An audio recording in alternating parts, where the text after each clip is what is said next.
tervetuloa. Kiitos. Eli Yhdysvallat ja Venäjä ovat rakentaneet rauhansuunnitelman Ukrainaan ja Eurooppaan sivuraiteilla kaikesta diplomatiasta huolimatta. Miksi sinun mielestäsi Eurooppa on näin heikko?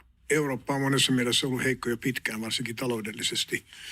Mutta tietenkin se, että Euroopalla ei ole painavampaa roolia tässä, on kyllä merkittävissä määrin Euroopan oma vika sikäli, että Eurooppa ei ole pystynyt mobilisoimaan sitä lähinnä taloudellista tukea Ukrainalle, joko omista varoistaan tai sitten näistä jäädytetyistä Venäjän varoista, joka olisi mahdollistanut Ukrainalle voimakkaamman toiminnan sodassa viime parin kuukauden aikana ja samalla olisi antanut Euroopalle sijaan tuolin siinä pöydässä. Miksi näin on käynyt, että Eurooppa ei tämmöiseen kykene edes aseistamaan yhtä eurooppalaista maata vihollista vastaan? No se on pitkä tarina tietenkin. EUsta on taitettu peistä jo pitkään ja tosiasiahan on se, että tämä perusristiriita, että eurooppalaiset eivät ole pystyneet sopimaan siitä, onko EU se alkuperäinen itsenäisten valtioiden liitto, josta ei tule liittovaltiota vai pyritäänkö sitä federalisoimaan. Ja tässä välimaastossa on ollut vaikea elää, koska ei ole sääntöjä sille, että millä lailla toimitaan kunnolla yhdessä. Ei ole sääntöjä, jotka pakottavat päätöksentekoon. Ja toisaalta on monta EU-maata, jotka eivät edes halua lähteä. Ehkä jopa useimmat EU-maat eivät halua lähteä siihen suuntaan. Tuossa äsken kysyin presidentti Niinistöltä, että mitä hän pitää EUn funktiona. No Suomessa olemme tottuneet pitämään sitä tämmöisenä onnistuneena rauhanprojektina ja ainakin jollain lailla myös etuja tuovana talousunionina. Mikä sinusta on EUn funktio Suomelle tällaisena kuin se nyt on? No tavallaan pitäisi aloittaa sanomalla, että ehkä EU nyt ei ole ollut niin onnistunut rauhanprojekti siinä mielessä, että se ei näytä pystyvään ylläpitämään rauhaa ulkorajoillaan. Ukraina toki ei ole EUn jäsen, mutta se on kuitenkin useamman EU-valtion rajanaapuri. Minun mielessäni EUn suuri menestystarina on taloudellinen.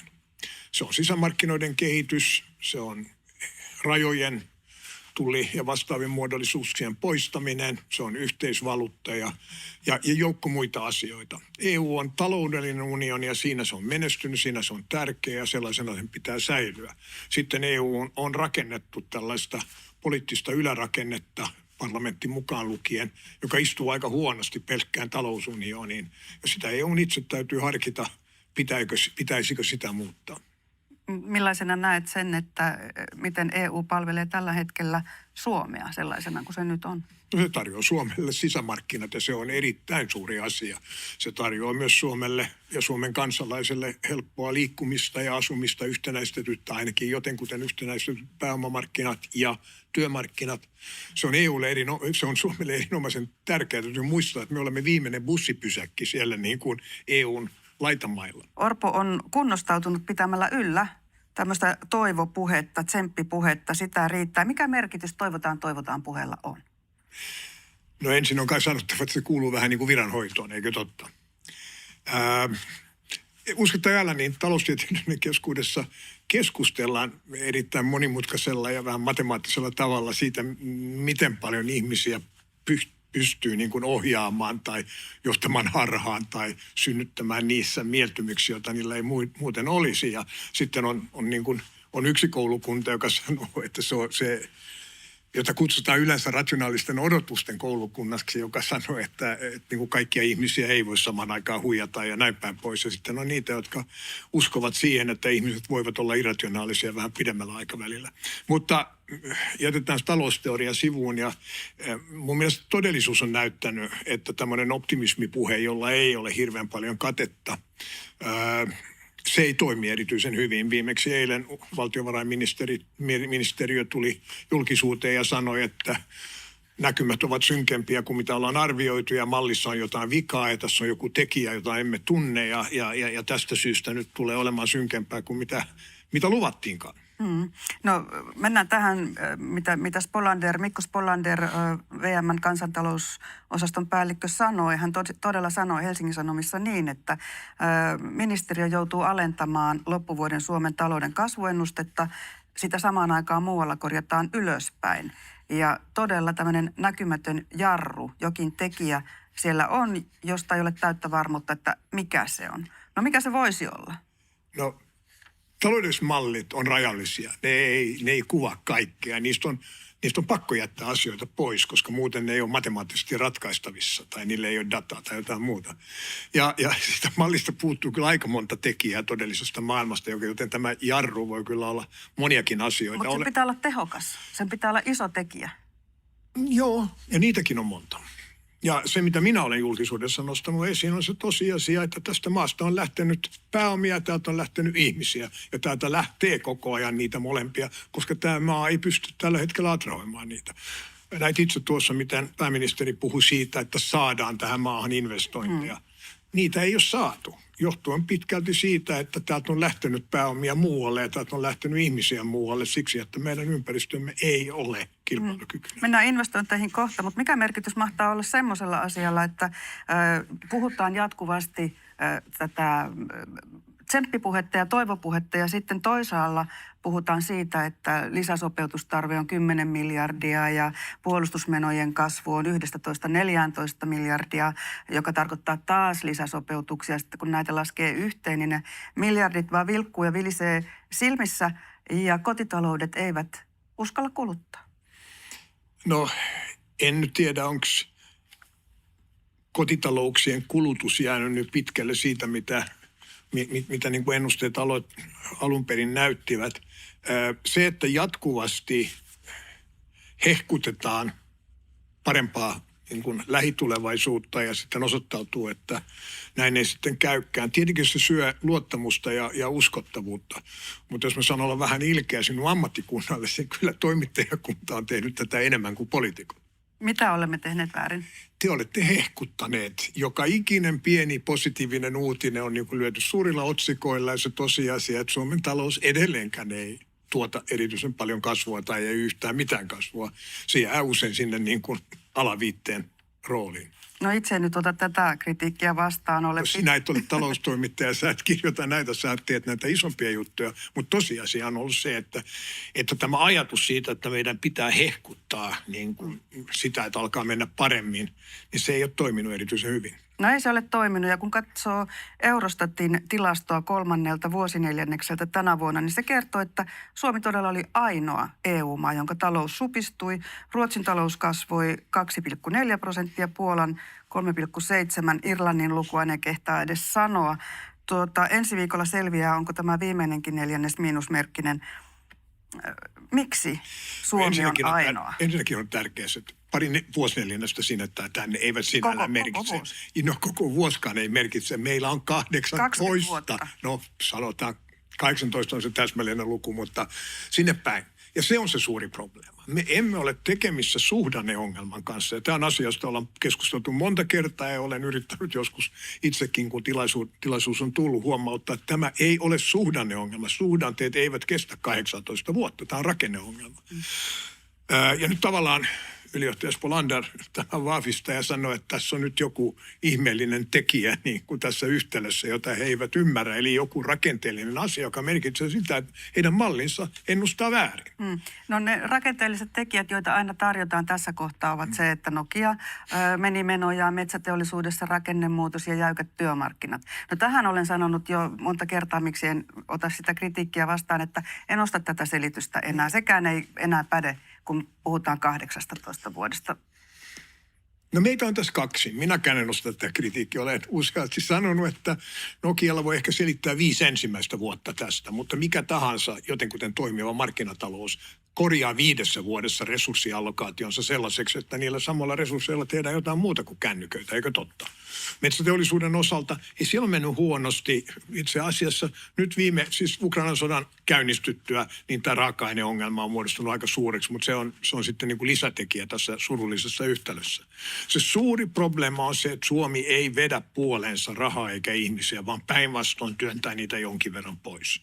Ja se on se, joka puuttuu siitä mallista, koska ekonomistit eivät ole tottuneita käsittelemään maailmaa, jossa muut kuin tavara- ja rahavirrat tai niin kuin pääomavirrat liikkuvat rajojen yli.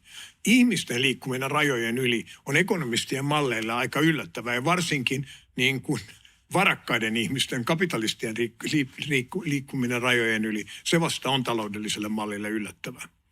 Suomi on nuori kapitalistinen talous. Jos on ollenkaan. Ollaanko me kapitalistinen markkinatalousmaa vieläkään? Siitä voidaan viettää niin kuin ilta keskustelemassa. Tietenkin Suomi on markkinatalous, se on totta. Mutta missä määrin me ymmärrämme tämän markkinatalouden perusluonnetta, siitä voidaan keskustella pitkään. Yksi hyvä esimerkki siitä on tämä viime päivinä velonnut verokeskustelu. Eihän talouden keskeinen tavoite ole tuottaa maksimaalinen määrä verotuloja, vaan sen tavoitteena on tuottaa maksimaalisen määrä niin paljon kuin mahdollista hyvinvointia. Ja se on aika lailla eri asia kuin verotulot. No, puhutaan siitä kohta, mutta en malta olla niin kuin tarttumatta taannoisiin puheisiisi. Turussa sanoit tekoälyseminaarissa siellä, että Suomea ovat johtaneet idiootit. Mitä tarkoitit? Miksi sanoit niin? No se oli semmoinen geneerinen idiootit. Siis en ole millä lailla takaisin. Mä voin kerrata sen kuinka monta kertaa tahansa. Puhuin englantia sitä paitsi. Ja jolloin mä viittasin siihen, että täällä on tehty todella tolloja päätöksiä. Siis täällä ollaan korotettu veroja, täällä on valtavasti kasvatettu julkisia menoja ja täällä ollaan jätetty rakenteelliset uudistukset tekemättä. Tämä on hyvä yhteenveto. Miksi? Hallituspohjasta riippumatta tämä tuntuu, onko tämä nyt se näkymätön jarru? No osa siitä varmasti on näkymätöntä jarrua tässäkin se, mutta periaatteessa siinä mallissa, jota valtiovarainministeriö käyttää, pitäisi olla Suomen talouden rakenne oikein edustettuna. Joten olen vähän yllättynyt tavallaan, jos tämä todella olisi se näkymätön jarru. Mä uskon enemmän tähän mun omaan selitykseeni. Tilannehan on ihan niin kuin selkeästi se, että me olemme alisuoriutuneet merkittävästi koko tänä kautena. Jos sä kysyt, ketkä tässä on mokanneet, niin voin niin kuin nostaa esiin kaksi asiaa, jotta sä saisit vauhtia keskustelulle.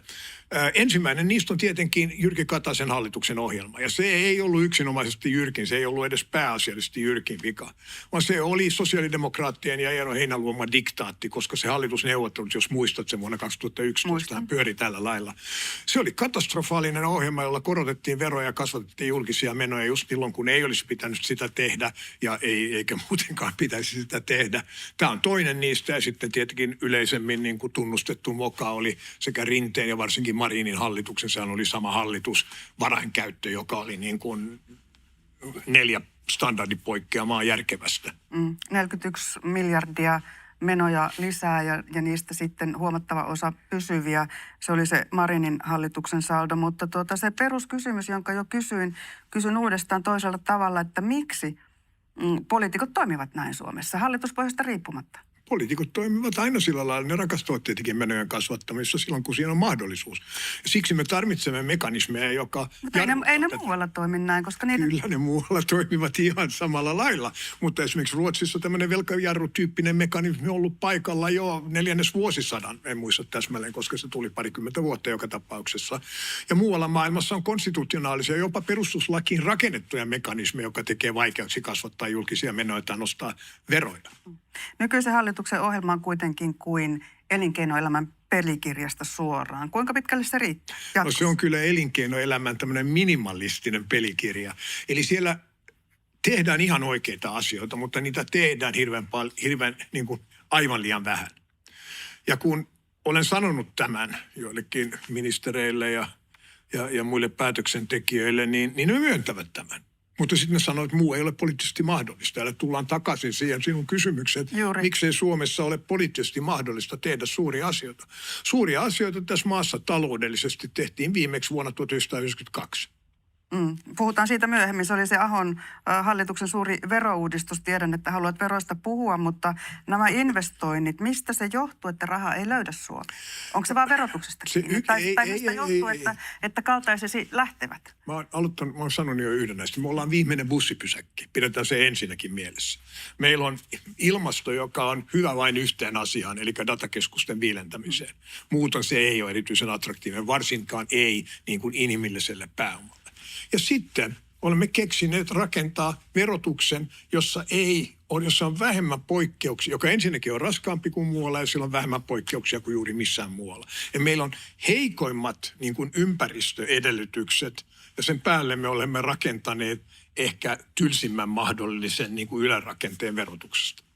Ruotsi voittaa Suomen investointimaaottelussa. Siellä on vähän samanlainen ilmasto. Onko Ruotsin verojärjestelmä niin paljon parempi tässä? Se on valtavasti toinen kuin Suomi. Mä oon itse ruotsalainen, niin kuin varmasti muistat. Muistan.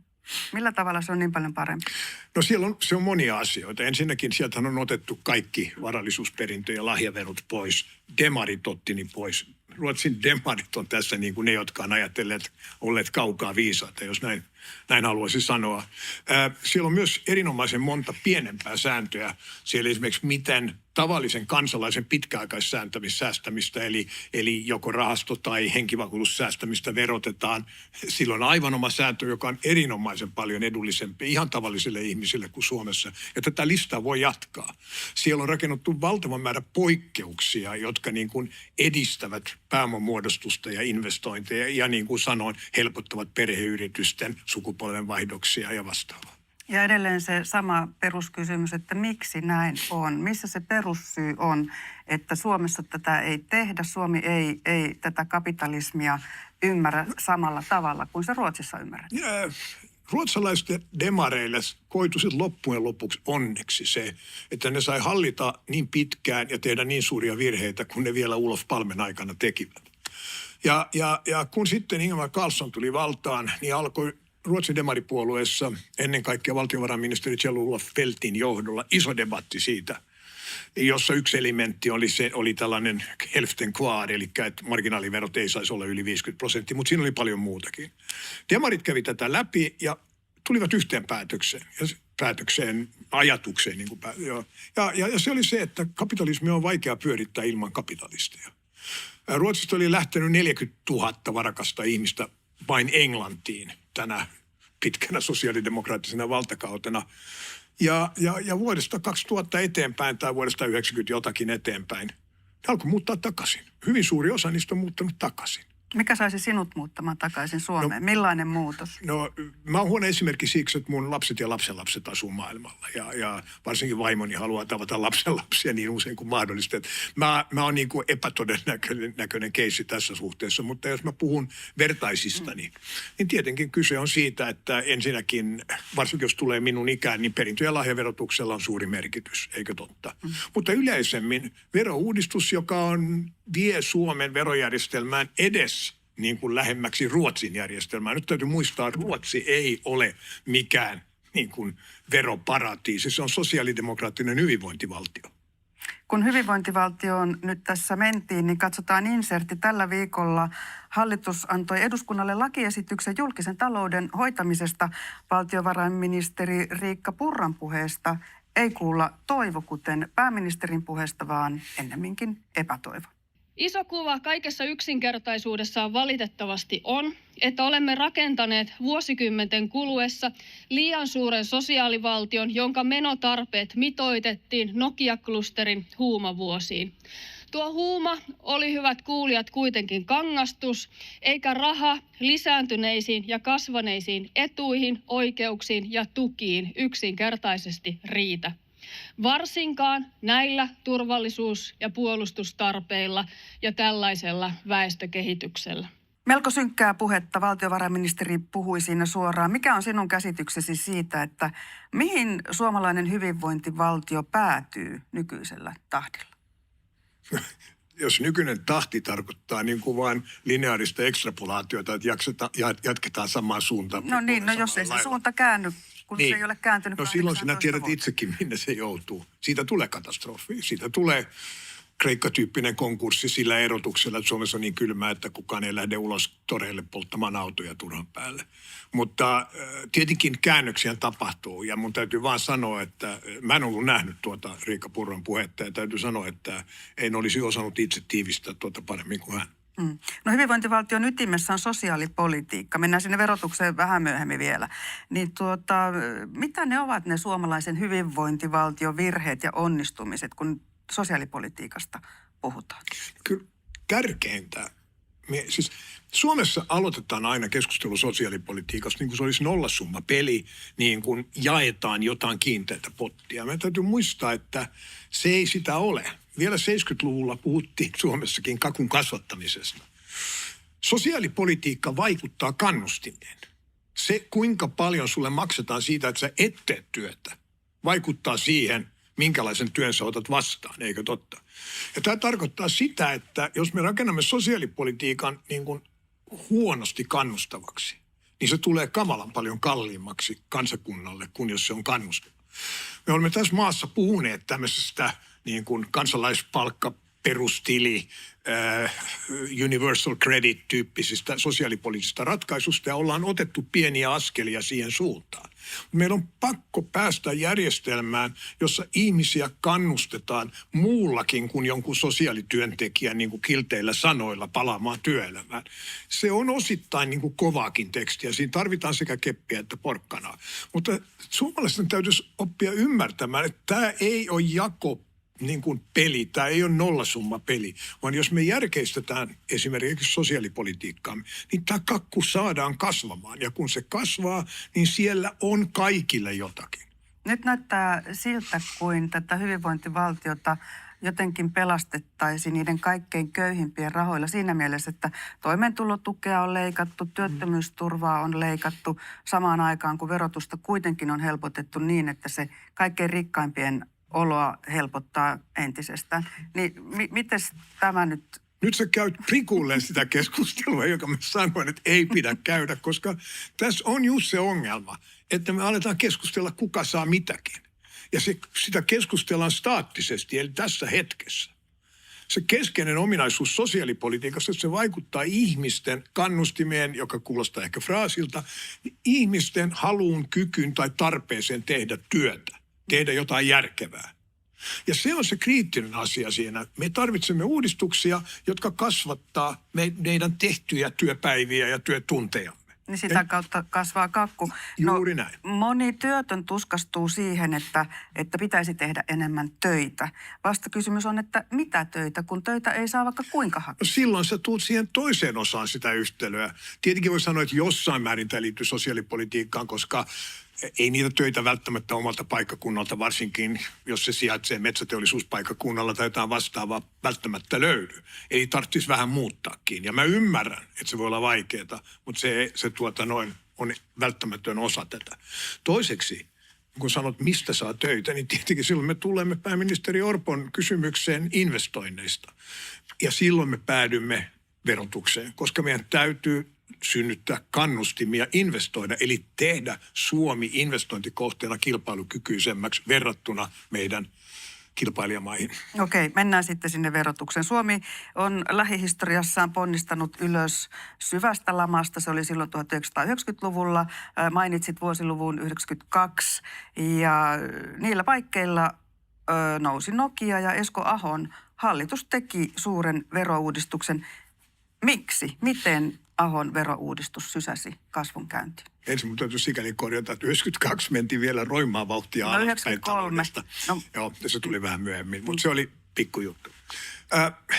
Nythän aina kun sanotaan Ahon verouudistus, niin ystävä Erkki Liikanen huomauttaa, että se oli hän, joka teki sen alkuuudistuksen jo edellisen hallituksen aikana ja todettakoon tämä. Mutta sitten se kokonaisuudessaan niin kutsuttu avoir fiscal-järjestelmä astuu voimaan 1. tammikuuta 1993. Eikä totta? Ja sä kysyt, mitä erikoista? Tämä on niin kuin myyttinen, kun sä kysyt varsinkin sanotaan kokoomuslaisilta tuolla Kehä kolmosen ulkopuolella. Avoir fiscal on semmoinen niin kuin myyttinen ilmiö. Ja tavallaan se on totta. Tällä hallituskaudella hallitus on nyt päättänyt alentaa yhteisöverotusta 2 prosenttiyksiköllä. Verrataan sitä avoir fiscaliin. Ennen avoir fiscalia, siis ennen vuotta tätä uudistusta, joka alkoi vuonna 1989 ja loppui 1993, ennen sitä suomalainen yritys maksoi kiinteätä 57%, oikeastaan ei, 39 plus kuntavero, noin 56-57% veroa tuloksestaan. Siitä jäljellä olevasta 44%, jossa jaettiin osinkoina sen yhtiön omistajille, niin se omistaja, joka sai sen osingon, maksoi siitä marginaaliveroasteen mukaista veroa, koska ei ollut eriytettyä pääomatuloveroa, joka usein oli noin 70%. Joten 30% 44% on niin kertaluokkaa 15% jäi käteen tästä yrityksen tuloksesta. Eli tosiasiallisesti ennen avoir fiscalia Suomen yritysten tulosta siitä vietiin 85% veroina ennen kuin se tuli omistajille. Tämän yhden uudistuksen myötä tuo 85% tippui 25%. Se oli verouudistus. No. Se on semmoinen, joka panee vauhtia rattaisiin. 2 prosenttiyksikköä ei tee juuri yhtään mitään. 2 prosenttiyksikköä kuulostaa vähän vähältä, kun sen noin selität. Mitä nyt tarvittaisiin? Onko mahdollista tehdä jotain yhtä radikaalia, yhtä toimivaa vaikuttavaa? Jos ollaan realistia, niin vastaus on ei. Ja se johtuu tietenkin meidän valtiontalouden huolista, joita meillä toki oli vuonna 1992, mutta silloin tilanne oli sen verran desperaatti, että tehtiin tämä varsin fiksu ratkaisu. Mä pelkään, että me joudumme toimimaan vähän enemmän kuin ruotsalaiset. Ja se tarkoittaa sitä, että meidän täytyy olla valikoivia ja täsmentää, niin kuin käyttää täsmäverotusuudistuksia, uudistaa verotusta siellä, missä sillä on suurin merkitys talouden kasvun kannalta. Se ikävä puoli tässä on se, että se on vielä enemmän sitä, mitä sinä yritit kritisoida, eli sitä, että tulonjakomielessä se tulee olemaan vieläkin vaikeampaa poliittisesti.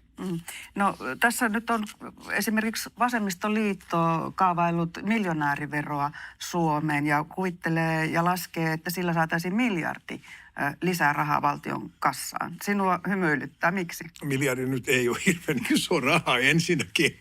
Ja toiseksi, jos sillä ajetaan pois edes 100 miljonääriä täältä, niin siinä menee suunnilleen saman verran sitten niin kuin heidän verotuloistaan. No se sano, on mikä niin saa heidät palaamaan. Tässä on nyt moneen kertaan olet sanonut, että täältä lähtee ihmisiä pois. Siis pääoma lähtee rikkaiden ihmisten mukana, ehkä aivovientiä myös. Kyllä. Niin miten se estetään?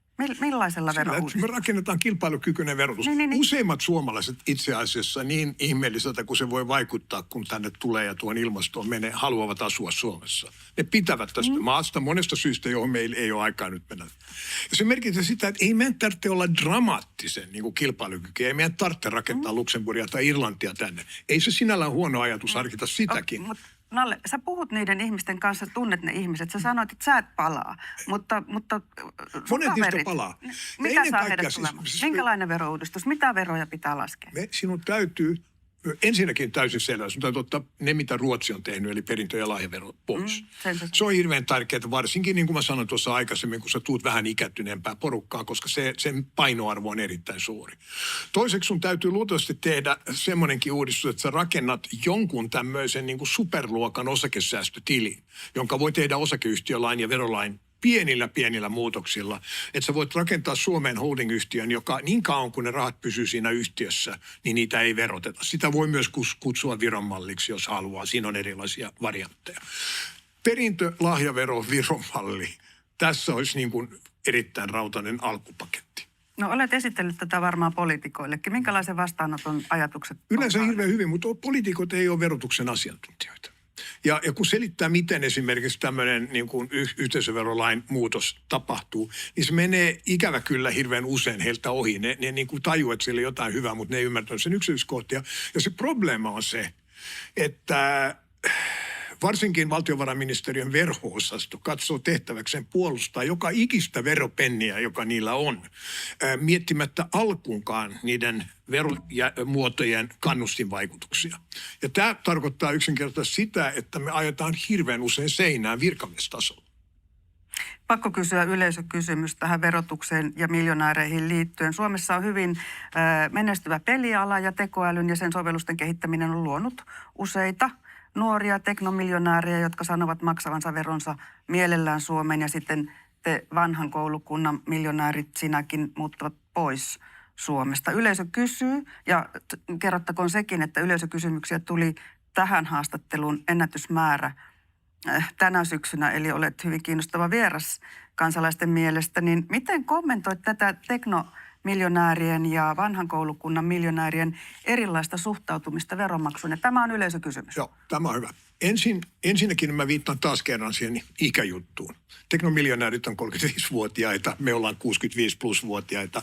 Ja silloin tietenkin perintö- ja lahjaverotuksen painoarvo on paljon suurempi. Jälleen kerran. Yes. Sitten ehkä sanoisin, että näitä iloisia veronmaksajia on Suomessa ainakin julkisuudesta laskien 2 tai 3.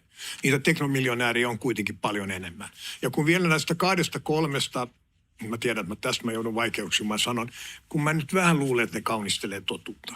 Kukaan ihminen ei iloisesti maksa veroja. Koska tietenkin, jos sä haluat harjoittaa hyvän tekeväisyyttä, niin paljon kivampaahan se on, jos sä saat itse valita ne kohteet, kun et sä annat jonkun valtiovarainministeriön virkamiehen päättää ne. Ei kukaan maksa iloisesti veroja. Me tehdään kaikki myös hyvän tekeväisyyslahjoituksia ja me voitaisiin tehdä niitä enemmän, varsinkin jos ne olisi verotuksessa vähennyskelpoisia. Joten tämä on tietenkin pitkälti hölynpölyä. Plus, että jos mennään vähän tämän julkisuustutkan alapuolelle ja katsotaan, minne ne teknomiljonäärit on, niin aika paljon niitä on alkanut kerääntyä tuonne Välimeren rannoille. Onko näin? Mm-hmm. No suomalainen tekoälyguru, yrittäjä, työelämäprofessori Peter Sarlin rikastui myymällä yrityksensä Silo AI:n Nvidialle, joka on maailman arvostetuin yritys, ja tästä kaupasta saamia miljoonia hän on käyttänyt tekoälyprofessuurien perustamiseen. No, se on ehkä sitä hyvän tekeväisyystyötä sitten. Mikä merkitys Sarlinin kaltaisilla toimijoilla on Suomen menestyksellä? Hirveän paljon. Ja se on hirveän kiva, että meillä on, mä tunnen hänet henkilökohtaisesti ja niin kuin mä tunnen näitä muitakin, en ehkä niin läheisesti kuin Petteriä. Ja tässähän tietenkin on Suomen tulevaisuus. Mutta se tylsä puoli tässä tulevaisuudessa on just se, minkä sä mainitsit. Katso itsekin verotilastoja. Ketkä siellä huipussa on? Yrityksensä myyneitä ihmisiä. Ja kaikki nämä, joista sä puhut, ainakin jos sä puhut näistä parista iloisista veronmaksajista ja sitten Peter Salinista, ne on kaikki myynyt yrityksensä. Toki ne on jäänyt niin hommiin, eri asemiin ja eri lailla, ja ne on nuoria miehiä, jotka tietenkin ne duunaa, mutta ne firmat on myyty yleensä amerikkalaiselle ostajalle. Ja se ei ole hyvä asia, se kertoo jotakin Suomesta. No se kertoo siitä, että rahaa ei ole, pääomaa ei ole. Rahaa on vaikka kuinka paljon. Se probleema on vaan se, ja tässä on ero Ruotsiin. Kun joku teknomiljonääri, joka on rakentanut firmansa Ruotsissa, toteaa, että pitäisi tehdä yksi rahoituskierros, eikä oikein viitsisi vielä niin kuin myydä sitä niin kuin kokonaisuudessaan amerikkalaiselle suuryritykselle, niin hänellä on niin kuin kaksi vaihtoehtoa, joita Suomessa ei hirveän paljon ole. Ensinnäkin siellä on hirveän paljon sijoitusrahastoja, joilla on niin kuin konttori Tukholmassa, jonne on helppo mennä rupattelemaan ja katsoa, että minkälaista. Ja sitten Ruotsissa on näkyviä julkisia kapitalisteja, jotka sijoittavat tämmöisiin hommiin. Kyllä Suomessakin jokunen löytyy, mutta ei erityisen paljon. Ja koko se kulttuuri siitä, että sä työskentelet yhdessä myös vanhan rahan kanssa näissä projekteissa, puuttuu Suomesta lähestyysti. Siinä on jokunen poikkeama, mutta muuten se puuttuu. Ruotsissa tämä on ihan arkipäivä.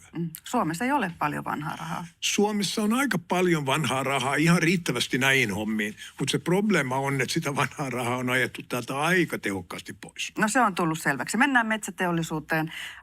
Sieltä häviää työpaikkoja. 10 työpaikkoja on häviämässä myös Uudelta Metsä Groupin Äänekosken tehtaalta. Tehtaanjohtaja sanoo, että tehdas on kunnossa. Siitä huolimatta tilanne on tiukka. Kuullaanko tällaisia uutisia lisää? Ikävä kyllä niitä kuullaan lisää. Kuinka paljon? Se on vaikea arvioida.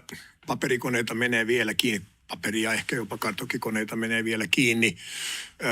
Probleema tässä on, että jos on vähän nyt ilkeä Metsäliitolle, niin tietenkin Metsäliiton osalta on ollut vähän jälkijättöistä tämä tehtaiden läpikäynti ja sulkeminen. Tosiasia on se, että useimpien paperilaatujen kysyntä on dramaattisesti digitalisoinnista johtuen laskenut ja siinä se oikeastaan on.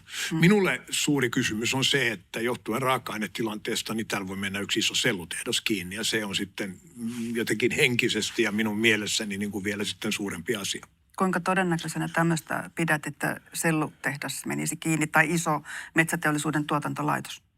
No varmasti joku pienempi sellutehdas. Nyt mä puhuin näistä niin kuin 1 000 000 tonnin luokan vehkeistä. Probleema siellä on ennen kaikkea raaka-ainesaatavuus, joka Ukrainan sodan jälkeen vaikeutui, kun me ei enää tuoda Venäjän puuta. Ja kun sitten toisaalta meillä on tämä viherpipertäjät, jotka ja Luke, joka niin kuin jännittävällä tavalla saa Suomen niin kuin metsät päästölähteeksi, kun Ruotsissa ne on suuri nielu. Ja jos tällä lailla jatketaan, niin eihän tässä maassa hirveän paljon metsäteollisuutta tulee olemaan ja todellakin yksi iso sellutehdas voi mennä kiinni. No minkälaiset vaikutukset tällaisen ison metsäteollisuuslaitoksen sulkemisella sitten on Suomen aluetaloudelle, sinne seudulle, missä näin ikävästi käy? No, se vaihtelee tietenkin, miten hyvin saadaan hoitoon. Kun UPM sulki Kajaanin paperitehtaan, niin mehän panostettiin hyvin paljon silloin siihen uusien työpaikkojen luontiin, ja se projekti onnistui. Mutta ikävä kyllä näinhän ei aina ole. Ja kyllähän sä voit ajaa tuolta pitkin Itä-Suomea ja katsoa, mitä on tapahtunut niille paikkakunnille, jossa on mennyt paljon metsäteollisuutta kiinni. Ei ne kaikki ole, niin kuin, ei kaikkialla ole mennyt niin hyvin kuin Kajaanissa. Voiko metsäteollisuus itse tehdä jotakin, jotta menisi paremmin, ja jos niin mitä? Tietenkin, mutta sulla on sama probleema tässä jopa niin kuin teknologiapuolella kuin mitä sulla on taloudessa yleensä. Ikävä kyllä on olemassa muita paikkoja maailmassa, jossa biologista kuitua, sellua, on edullisempaa tuottaa kuin Suomessa. Mä yritän yleensä kertoa ihmisille, että tiedättekö, että eukalyptuspuu kasvaa 25 metriin 9 vuodessa. Siellä sen koko plantaasin kiertonopeus on 10 vuotta, kun Suomessa kuitupuulle se on 40 vuotta ja siitä se jo hyvin yksinkertaisesti ymmärrät, että eukalyptuskuitu on erinomaisen paljon kilpailukykyisempää. Se jopa sen hinta tehtaalla on noin puolet siitä, mitä pitkäkuituisella suomalaisella sellulla on. Eukalyptus ei täällä kasva ja Venäjältä ei puuta tule, raaka-ainepula on, sanoit näin. Kuinka paljon Ukrainan sota, Venäjän vastaiset pakotteet ja itärajan sulkeminen, se, että puuta ei tule, niin on vaikuttanut metsäteollisuuden Tietenkin kannalta? se on vaikuttanut Niin, valtavasti mutta siihen. kuinka paljon suunnilleen? Pystytkö arvioimaan? No, mikä sä haluat luvun? Sä Niin, katsoit jonkun itse luvun, tuolla, että joo. tehtaita menee kiinni ja niitä tulee menemään kiinni. Ei sillä ole mitään yksiselitteistä lukua kerrottavissa. Tosiasiahan on se, että raaka-aineen puutteessa niin tehtaita menee kiinni, mutta ne menee myös kysynnän tippumiseen. Jos sä yhdistät paperin kysynnän laskuun ja raaka-aineen saatavuuden, niin tietenkin siitä menee kapasiteettia pois. No viittasit äsken jo hakkuisiin. Viime vuonna Suomessa hakattiin 73,7 miljoonaa kuutiometriä runkopuuta. Pitäisikö nyt hakata enemmän metsäteollisuuden tarpeisiin, kun sitä puuta ei Venäjältä? Suomen metsät kasvaa 115-120 miljoonaa kuutiota. Euroopassa metsädirektiivi on sitä paras esimerkki, mutta ei mennä siihen. Euroopassa, jossa ei ole metsiä, niin metsiä pidetään jonkun tämmöisenä ihmeellisenä, myyttisenä niin kuin varana. Tosiasiahan on se, että meidän metsät kasvaa oikein kunnolla, ja jos me nyt käyttäisimme edes, sanokaamme, ei yli 100%, vaan jotain 80-90% tuosta kasvusta, niin metsäteollisuudella olisi enemmän raaka-aineita, meillä olisi enemmän työpaikkoja. No mä kysyn nyt taas lukua. Paljonko pitäisi hakata, että olisi parempi olla? No mä luulen, että me voitaisiin kasvattaa meidän hakkuja. Nyt täytyy muistaa, että tämä on vähän syklistä. Hakkuutu menee ylös ja alas vähän kysyntätilanteen mukana. Mutta me voidaan helposti kasvattaa hakkuita 5%. 10% on mahdollista. Sä mainitsit itse, että on 73, sen päällähän tulee erinäisiä talouspuun käyttöjä ja muuta, joten mä luulen, että kokonaiskäyttö oli viime vuonna jossain 90-95 miljoonaa kuution välillä, mutta metsät kasvaa 115-120. Siellä sä saat jonkunlaisen käsityksen, mitä voi tehdä. No mainitsit Lukenkin tässä jo, niin siitäkin on pakko kysyä, kun tätä ilmastopolitiikkaa ja päästövähennyskeskustelua Suomessa käydään, niin se keskittyy juuri hiilinielujen ympärille ja Luonnonvarakeskuksen eli Luken laskelmat Suomen metsien hiilinieluista osoittautuvat ihan vääriksi vuonna 2022. Vuotta aiemmin maaperä oli muuttunut hiilinielusta päästön lähteeksi, näin sanotaan, silmät räpsyy siellä. Mitä ajattelet tästä suomalaisesta ilmastokeskustelusta ja näistä laskelmista? No kyllä mun mielestä viranomainen, joka tekee toisaalta tällaisia virheitä ja toisaalta niin ilmiselvästi ajaa jotain agendaa, joka on arvioitavissa vaan siitä, että he päätyvät aivan toiseen. Mikä se agenda on, mitä ne ajaa? Ne luulee varmaan tekevänsä hyvää. Ja se hyvä heidän mielestään on se, että Suomessa hakattaisiin metsää mahdollisimman vähän. Ruotsalaiset vastaavat viranomaiset ovat päätyneet aivan toisenlaisen tulemaan. Ja silloin mä sanon, että ehkä järkevää käyttää normaalia niin kuin arkijärkeä, niin kuin tässä. Luuletko sinä, Seija, että metsät ovat päästölähde? Mä en vastaa kysymyksiin tässä ohjelmassa. On se nyt, Pahoittelut. tämä on niin väärin. Kyllä sun nyt pitäisi tuohon vastata. Huolestuttaako sinua ollenkaan metsien monimuotoisuus? Se, että kun niitä metsiä hakataan semmoisiksi puupelloiksi, mä nyt tässä toistan näitä argumentteja, jotka eivät välttämättä ole omiani, mutta kuitenkin näin tehdään, niin huolestuttaa, kun siellä ei ole niitä perhosia ja muita. Suomen metsät on moninaisimpia melkein Euroopassa. Meillä on sekametsää ihan valtavasti. Kävele itse metsässä ja katso, kuinka usein sä tuut tämmöiseen puupeltoon. Se on aika harvinaista. Onko? On. Ja kun sä kaiken lisäksi lisät tähän sen yksinkertaisen asian, että jos sä haluat kerätä hiilidioksidia tuolta ilmasta, niin kasvava, nuori tai keski-ikäinen puu on se, joka sitoo eniten sitä. Ikimetsä ei sido uutta hiiltä juuri ollenkaan, koska ne puut eivät enää kasva. Jotkut niistä itse asiassa rappeutuu ja päästää. Sieltä voi tulla vähän päästöjä, jos sä niin kuin annat metsän rappeutua. Me tarvitsemme hyvin hoidettua talousmetsää. No Suomen ilmatieteen laitos yhdessä muun muassa maailman ilmatieteen järjestön kanssa tekee nyt sitten uudet laskelmat Suomen metsien päästöistä ja nieluista. Ja edelleen tämä suomalainen metsäkeskustelu, nielukeskustelu, päästövähennyskeskustelu keskittyy niihin nieluihin. Mihin se pitäisi keskittyä, jos se on väärä suunta? On se ihan hyvä varmasti, että joku laskee nielujakin.